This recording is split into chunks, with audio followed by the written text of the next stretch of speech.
Sempre assim.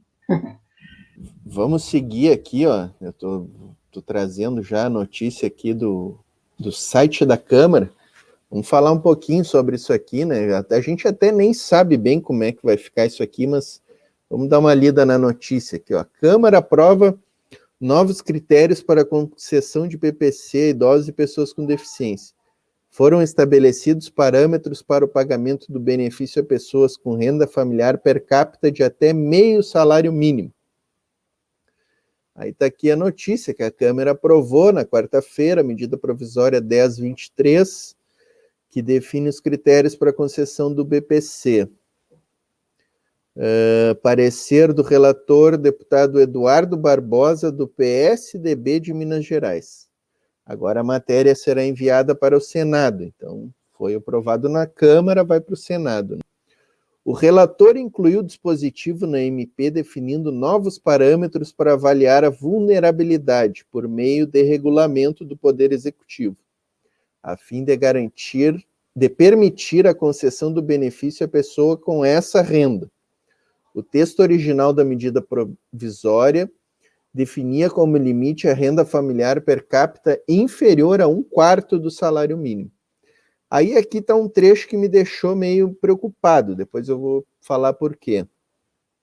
Pelo texto aprovado, são 3 os critérios: o grau da deficiência, a dependência de terceiros para o desempenho de atividades básicas da vida diária e o comprometimento do orçamento do núcleo familiar com gastos médicos não ofertados pelo SUS. Tá, aí a matéria continua ali, fala da decisão do Supremo, que considerou inconstitucional aquela questão da renda de 1/4 do salário mínimo, né? Fala da avaliação biopsicossocial, que ainda não está regulamentada, né? Que até lá para concessão do BPC será utilizada a avaliação por perícia médica e pelo serviço social do INSS, com a utilização de instrumentos, né, desenvolvidos especificamente para esse fim, que é o IFRBA, que se utiliza atualmente, né, o IFRBM, que a gente está numa luta aí para que ele seja regulamentado e definido como instrumento avaliador, ainda está uma discussão sobre isso, né? E aqui um tema também interessante, que com essa aprovação aí se regulamentou, né, o auxílio inclusão, que ele estava previsto no estatuto, né, e até agora ele não tinha sido criado, né, com 5 anos de estatuto, esse auxílio inclusão estava dormindo em berço esplêndido, né, e agora ele foi criado, esse auxílio inclusão, que ele consiste numa renda que é de 50% do BPC para aqueles que já recebem o benefício e começarem a trabalhar com uma remuneração de até 2 salários mínimos, né? Esse auxílio inclusão, ele vem exatamente, né? Deixa eu tirar a notícia aqui. Esse auxílio inclusão, ele vem exatamente para incidir nessa questão que era muito preocupante para nós do movimento, né, das pessoas com deficiência, que são as pessoas que recebem o BPC e não querem ir para o mercado de trabalho porque vão ganhar tão pouco com carteira assinada que compensa mais ficar com o BPC e não trabalhar. Então tu tem uma fatia de pessoas com deficiência hoje que não vão para o mercado de trabalho formal, preferem continuar em casa ganhando o BPC. Isso aí nos atrapalha demais, né?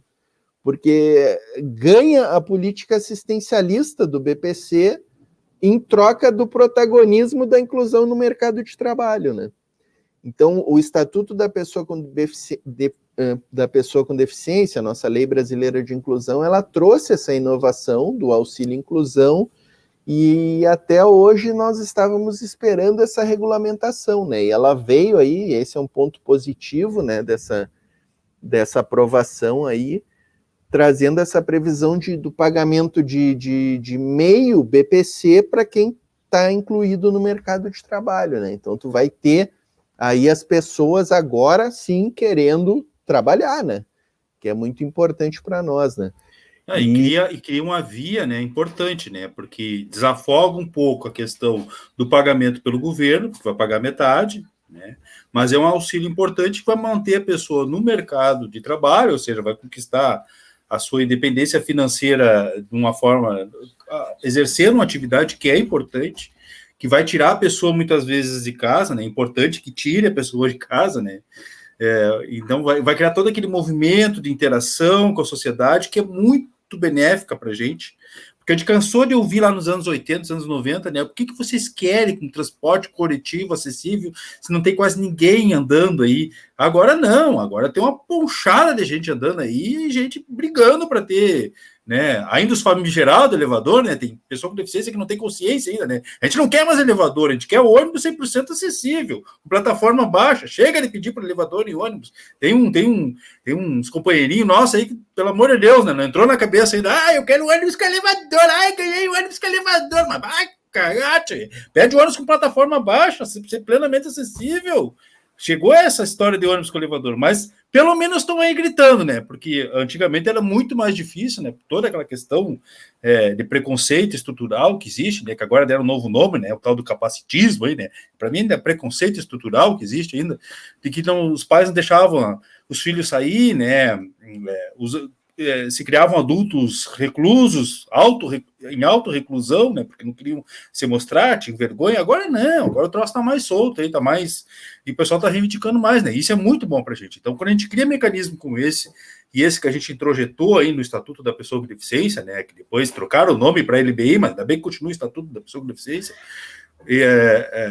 justamente a gente ganhar essa forma com que a pessoa com deficiência possa sair, possa se mostrar, possa ser vista, possa interagir, possa criar consciência e possa cada vez mais criticar e interagir e ajudar o coletivo geral para superar todas as barreiras que ainda existem ainda, né? Então, viver em sociedade com dignidade, né, gente?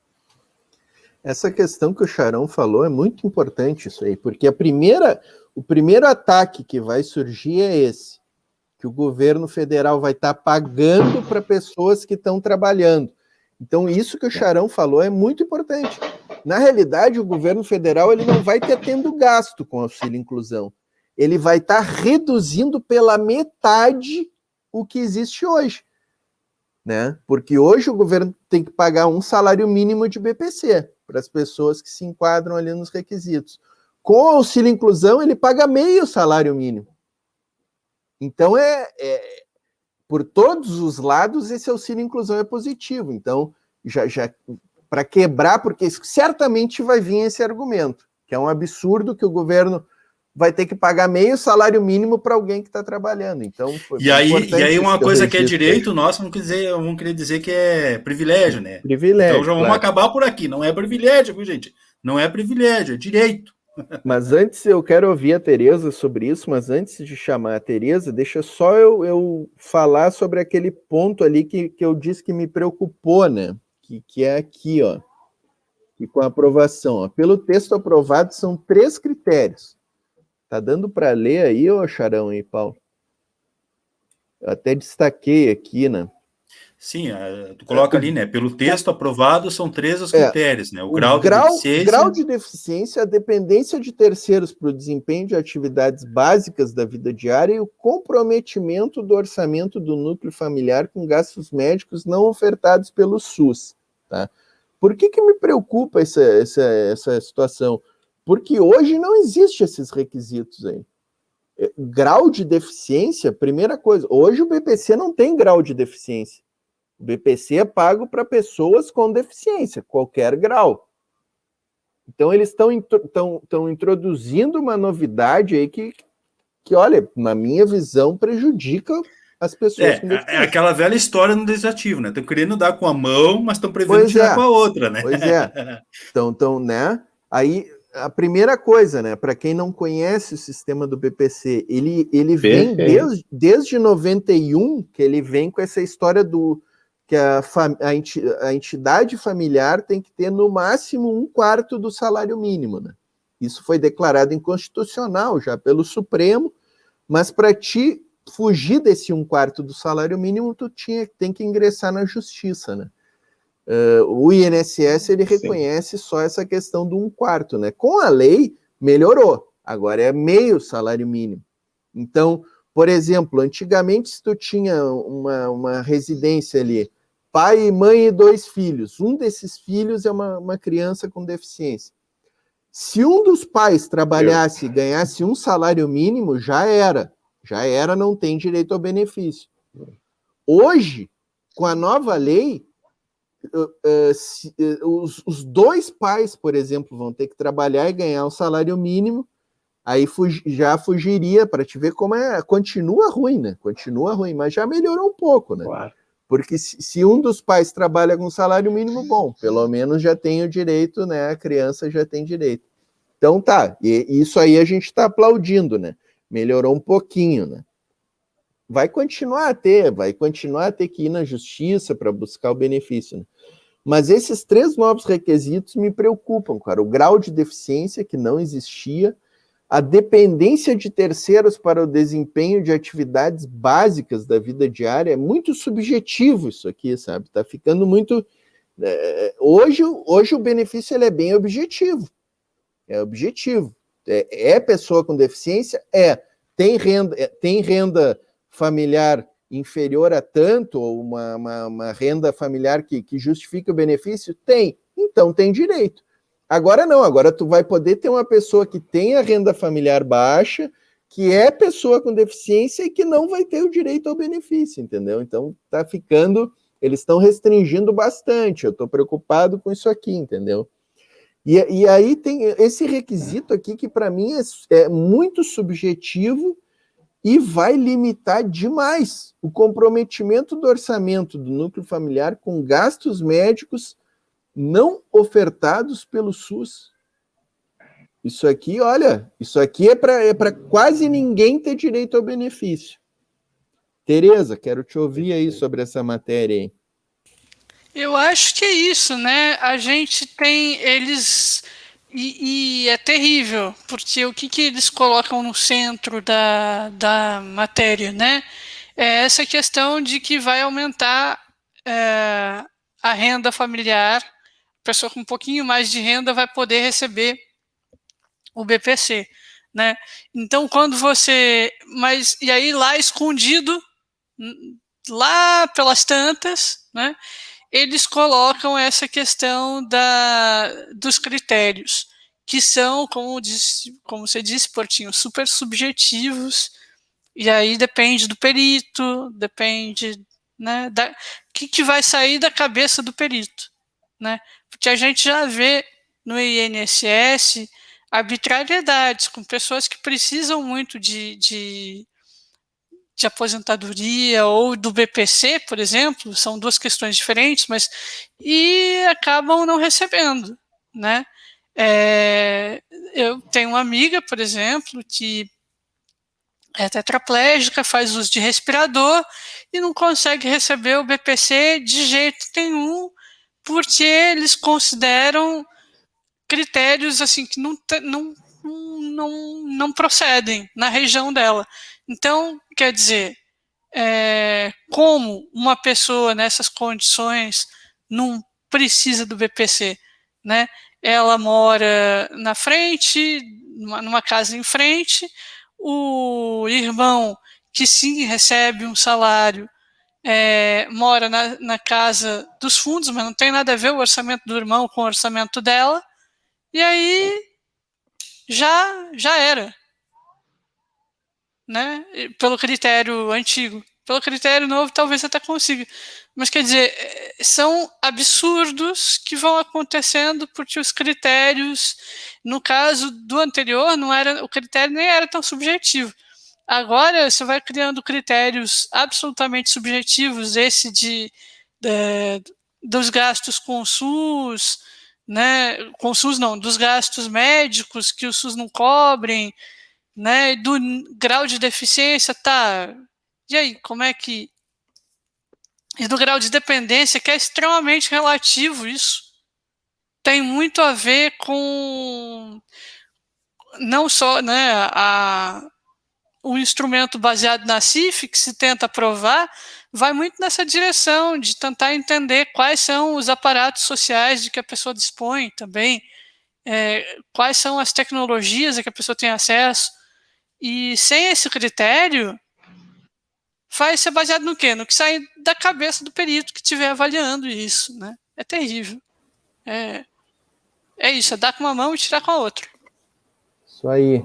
Essa matéria está indo para o Senado, né? Eu acho que é importante aí, a gente, o movimento das pessoas com deficiência, a gente está...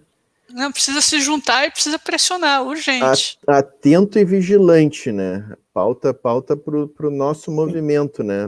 Vamos eu fico me perguntando bastante. Como é que essa matéria passou lá na Comissão de Direito da Pessoa com Deficiência, na Câmara dos Deputados, né, cara? Se dessa forma, né? Vamos ter que tentar resgatar isso aí, ver como é que ela passou lá, né, tipo, porque é complicado. Cara, eu já te digo como é que passou, Sharon. Tu sabe que essa comissão tá bem boa, né? Essa comissão das pessoas com deficiência da Câmara dos Deputados, eu tenho acompanhado aí, tá bem boa. Tem a deputada Rejane Dias lá, Érica Cocai, o que era ministro da Saúde, aqui o Padilha, né? Estão lá nessa comissão, então tá bem, tô gostando do trabalho deles aí, tem feito bastante coisa. Mas passou nessa questão do salário mínimo aí, Xanão, que é o que, sabe, de 1/4 para meio salário, canto da sereia, né? E não se deram conta, tem que alertar no Senado aí dessas questões aí que eu acho que são ainda bem que a gente tem um bom guardião lá, que é o nosso senador Paulo Paim, né? Paim, né? Essa questão do auxílio inclusão, né? São coisas boas que estão ali dentro, né? Mas a gente tem que alertar para essas coisas perversas aí que vêm junto, né? No conjunto.